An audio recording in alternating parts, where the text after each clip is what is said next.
Good evening students, welcome to G All India English Solution. Today we will discuss TGT practice set 3. Question number 1.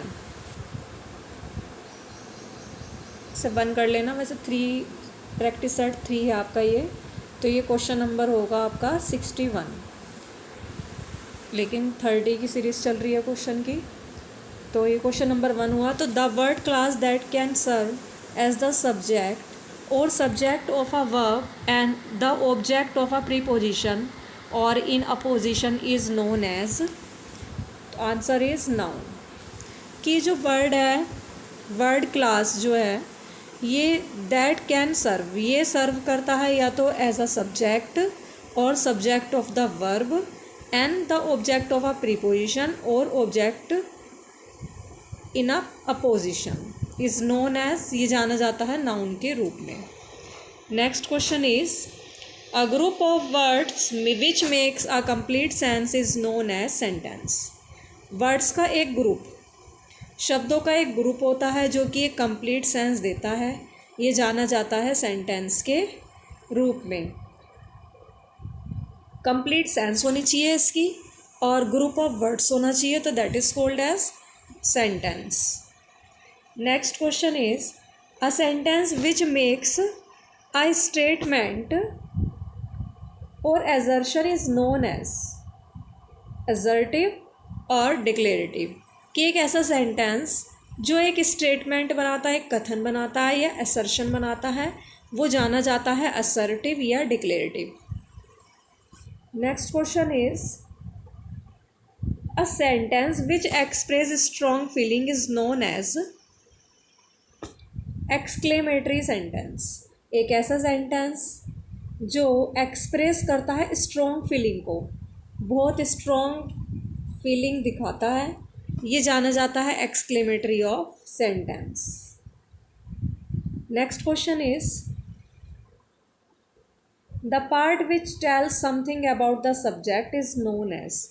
एक ऐसा भाग जो subject के बारे में कुछ बताता है, that is known as predicate of the sentence.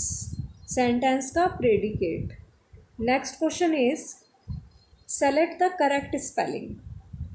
कौन से स्पेलिंग करेक्ट है, STAFF स्टाफ क्वार्टर्स, QUARTERS या स्टफ क्वार्टर्स. तो करेक्ट स्पेलिंग इज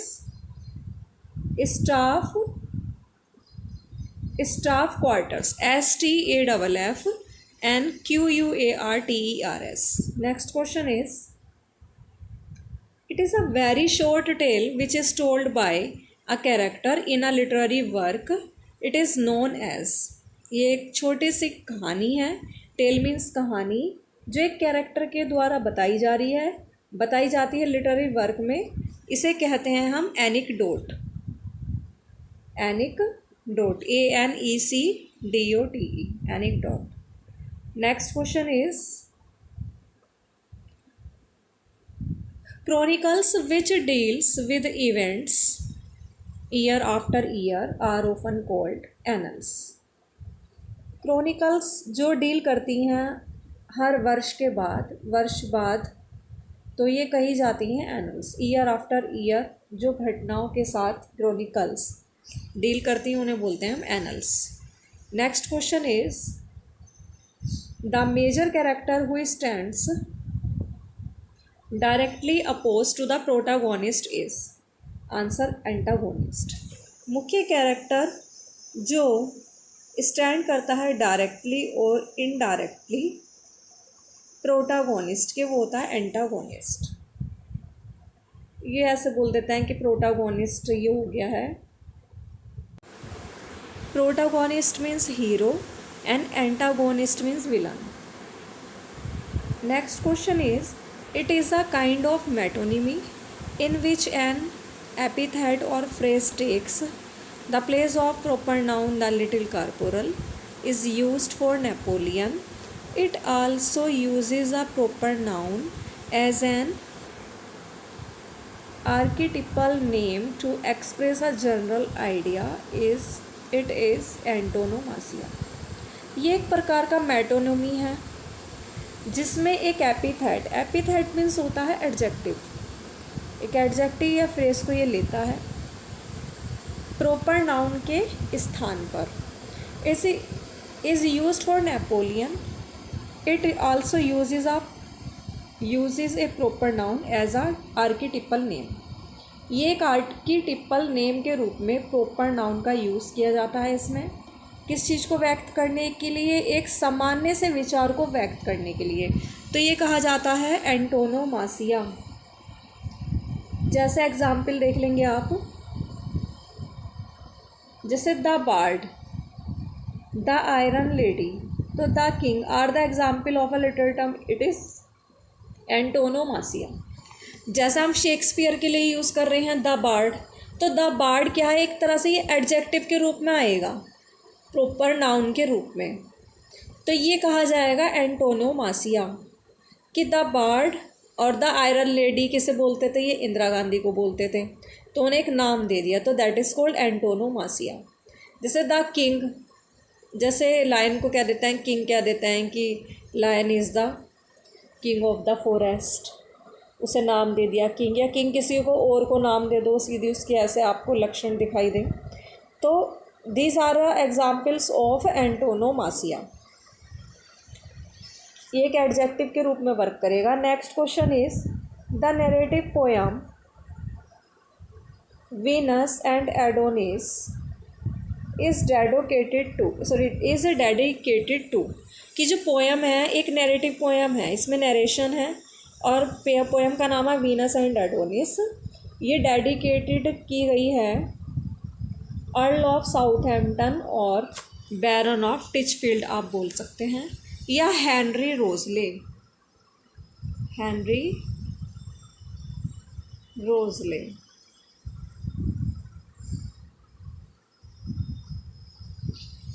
तो तीनों एक ही हैं। तो नैरेटिव पोयम जो वीनस एंड एडोनिस है वो डेडिकेटेड की गई है अर्ल ऑफ साउथहैम्पटन को, बैरन ऑफ टिचफील्ड या हेनरी रोजले को। Next question is in 1609 ship was dragged on the unknown Bermudas. 1609 में एक जहाज अननोन बर्मुदास पर तबाह हो गया था, और ये बर्मुदास क्या है, ये जाना जाता है इल ऑफ डेविल्स के रूप में, ill of devils. Next question is which play of Shakespeare is said to be unfinished. कौन सा विलियम शेक्सपियर का ऐसा प्ले है कि जो अनफिनिश्ड कहा जाता है, तो that is Henry VIII and possibly the lost Cardenio. Next question is Wordsworth mention about Burns and Chatterton in the poem Resolution and Independence. Wordsworth अपनी कौन सी पोएम में बर्न्स और चैटरटन के बारे में बात करते हैं, तो वो पोएम है इनकी रेजोल्यूशन और independence. Next question not without hope we suffer and we mourn, where does this line appear, Peel Castle. कि बिना आशा के हम सफ़र नहीं करते, जब तक हम आशा करेंगे किसी से और वो हमारी पूरी ना हो तो हम सफ़र करेंगे और हम विलाप करेंगे। मॉर्न मीन्स होता है विलाप करना,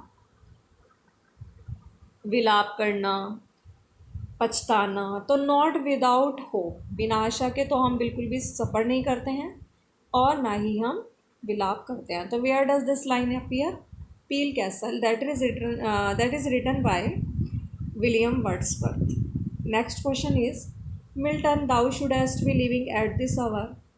this line appears in to Milton London 1802। कि मिल्टन तुम्हें आज भी जिंदा रहना चाहिए था, इस समय भी तुम्हें जीवित रहना चाहिए था। तो ये लाइन देखने को हमें मिलती हैं टू मिल्टन लंदन 1802 में, और ये लिखी हैं विलियम वर्ड्सवर्थ ने। Next question the alternative title of Ruth is a poem composed by William Wordsworth, और इसका अल्टरनेटिव टाइटल है द इन्फ्लुएंस ऑफ नेचर, प्रकृति का प्रभाव। Next question is the language of poetry is a selection of the real language of man in a state of vivid sensation whose opinion is this. तो Wordsworth, poetry की जो भाषा है ना वो विविड सेंसेशन की अवस्था में मनुष्य की वास्तविक भाषा का चुनाव है। तो ये किसने कहा है, ये वर्ड्सवर्थ ने कहा है।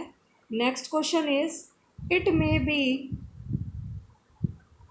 safely affirmed that there neither is nor can be any essential difference between the language of prose and metrical composition whose comment is this, कि ये पुष्टि की जा सकती है कि ना तो कभी हो सकता है, ना तो कभी मतलब इनके बीच कभी भी इसमें डिफरेंस नहीं होता है। किसके बीच में? प्रोज और पोइट्री के बीच में। प्रोज और मेट्रिकल कंपोजिशन मीन्स यही हो गया पोइट्री। पोइट्री और प्रोज के बीच में कोई भी इनकी भाषाओं के बीच में कोई डिफरेंस आवश्यक रूप से डिफरेंस नहीं हो सकता, कोई आवश्यक रूप से अंतर नहीं हो सकता है। तो ये कहा है विलियम वर्ड्सवर्थ ने। और जबकि on the other hand S T Coleridge has said कि there can be any essential difference between the language of prose and metrical composition, कि एस टी कॉलरेज ने कहा है कि प्रोज और पोइट्री की भाषाओं के बीच अंतर हो सकता है, और वर्ड्सवर्थ कह रहे हैं कि इनकी भाषाओं के बीच में अंतर नहीं हो सकता है। Next question is, as ever in my great task master eyes. This line is of Milton, who composed on his being arrived to the age of 23. As ever in my great task, जैसे कि मेरे महान कार्य हैं, मतलब ये कह रहे हैं कि in my great task master I, तो ये लाइन बोली गई है कि मेरे मास्टर की आँखों में जो बड़ा टास्क है, बड़ा कार्य है, तो ये लाइन बोली गई है, ये मिल्टन ने बोली हैं। और कौन सी पोएम में बोली हैं? On his being arrive to the age of 23 में। तो ये पोएम का नाम है। Next question is, in his doctrine and discipline of divorce and Tetrachordon Milton repudiates marriage. अपने doctrine and discipline of divorce and Tetrachordon में Milton रेप्यूडिएट्स करता है किसे? मैरिज को। ये मैरिज के बारे में यहाँ बताते हैं। Next question is, for I thought it best to be travelling at my ease for intellectual culture while my fellow countrymen at home work fighting for liberty who gave up travelling with this plea. Plea means होता है आग्रह, plea means आग्रह and gave up means होता है छोड़ना। क्योंकि मैंने ना अपनी at my ease for intellectual culture while my fellow travelling men at work, homework and fighting for liberty, मेरे जो कंट्रीमैन हैं, मेरे जो देशवासी हैं, वो स्वतंत्रता के लिए जब वो लड़ रहे थे, तो मैंने फॉर आई थॉट, क्योंकि मैंने फिर सोचा कि ट्रेवलिंग करना ईज़ नहीं है। किसके लिए? बौद्धिक संस्कृति के लिए। कि for I thought it best to be travelling at my ease for intellectual culture, कि मैं अपनी बौद्धिक संस्कृति के लिए ट्रेवल करूं, और जो मेरे देशवासी हैं वो फ़ाइट करें लिबर्टी के लिए, स्वतंत्रता के लिए। तो इस विचार को सोच करके, इस आग्रह के साथ किसने यात्रा करना छोड़ दिया था? तो मिल्टन ने छोड़ दिया था। तो वही सोच रहा था कि मेरे देशवासी तो लड़ें, फाइटिंग करें लिबर्टी के लिए, और मैं यात्रा करूं। तो इस चीज़ को सोच करके किसने यात्रा करना छोड़ दिया था? मिल्टन ने। Next question is, in the sonnet methought I saw my late espoused, this is espoused E, espoused saint Milton celebrates his second wife. अपने सोनेट में उन्होंने कहा है, क्या कहा है कि मी thought I saw my late एस्पोस्ड, late means यहाँ स्वर्गीय से है, इनकी सेकंड वाइफ की डेथ हो चुकी है, तब इन्होंने इसके बारे में लिखा है सेकंड वाइफ के। इनकी सेकंड वाइफ थी मिल्टन की Katherine Woodcock, and first wife थी इनकी Mary Powell, and third wife थी इनकी एलिजाबेथ मिशेल। तो सोनेट में अपने ये कह रहे हैं कि मैंने अपनी स्वर्गीय एस्पोज्ड को देखा, मैंने अपनी स्वर्गीय पत्नी को, अपने स्वर्गीय संत को देखा। और मिल्टन सेलिब्रेट्स हिज तो अभी इसमें किसके बारे में वो सेलिब्रेट कर रहे हैं? अपनी सेकंड वाइफ कैथराइन वुडकॉक के बारे में। देखो मिल्टन की 3 वाइफ थी, एम, सी और ई। इस तरीके से आप याद कर सकते हैं। एम से बना मैरी पावेल, सी से है कैथराइन वुडकॉक एंड ई से है एलिजाबेथ मिन्शन। तो ये अपनी सेकंड वाइफ कैथराइन वुडकॉक के लिए लिख रहे हैं कि आई सा माई लेट, आई सा, यहाँ आई नहीं है, ये माई है, तो I saw my late espoused saint Milton celebrates his second wife Katherine Woodcock.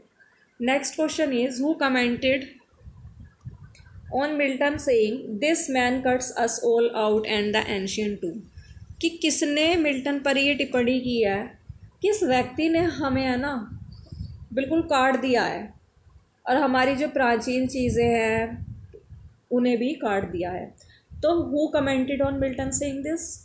Dryden ने कहा है कि this man cuts us all out and the ancient too. Next question is the Forsyte saga includes. देखो Forsyte saga में 3 तो novel हैं, the man of property 1906, इनके सन भी याद कर लेना, इन चांसरी 1920 एंड टू लेट 1921, और इसमें 2 इंटरल्यूड भी हैं। इंटरल्यूड है ना एक तरह से सैंडविच का काम करते हैं, कॉमिक रिलीफ देने के लिए ये लिखा जाता है पोएम में। तो ये है आपका इंटरल्यूड, इसमें 2 इंटरल्यूड हैं। फोरसाइट सागा में 3 तो नोवेल है और 2 इंटरल्यूड है। 3 नोवेल कौन से हैं? The man of property 1906, in chancery 1920 and to let 1921। तो 2 इंटरल्यूड्स कौन से हैं इनके, ये देख लेते हैं कि Indian summer of a Forsyte tales and awakening. First तो है इनका ये Indian summer of a Forsyte tales and second है इनका awakening. Next question is which play of Galsworthy deals with the inadequacy of the administration of justice and the attitude of different types of people towards an escaped prisoner। John Galsworthy का कौन सा ऐसा play है जो justice की प्रशासन की अपर्याप्तताओं के साथ डील करता है? किसके, जो ये लोग हैं, लोगों के जो विभिन्न प्रकार के लोग हैं, उनका जो एटीट्यूड है वो भागे हुए कैदी के टुवार्ड्स कैसा रहता है। भागा हुआ जो कैदी होता है तो उसके प्रति विभिन्न प्रकार के लोगों का दृष्टिकोण कैसा रहता है, ये इसमें बताया जाता है प्ले में। तो ये प्ले कौन सा है? एस्केप। कि विच play of Galsworthy deals with the inadequacy of the administration of justice. इसमें बताया जाता है कि जस्टिस न्याय की जो प्रशासन है उसकी अपर्याप्तता, इनएडिक्वेसी दिखाते हैं, अपरिपक्वता दिखाते हैं, और क्या दिखाते हैं कि जो भागा हुआ कैदी है लोगों का उसके प्रति कैसा दृष्टिकोण रहता है उसके बारे में बताया जाता है। तो ये इनका प्ले है escape. Next question is which play contrast the fate of the various stories in a hotel. Stories STOREYS, मंजिल, जैसे 1 मंजिल या 2 मंजिल ये बोलते हैं, तो ये स्टोरीज है। स्टोरीज कर लेना, स्पेलिंग्स तो इसमें डिफरेंट ही हैं।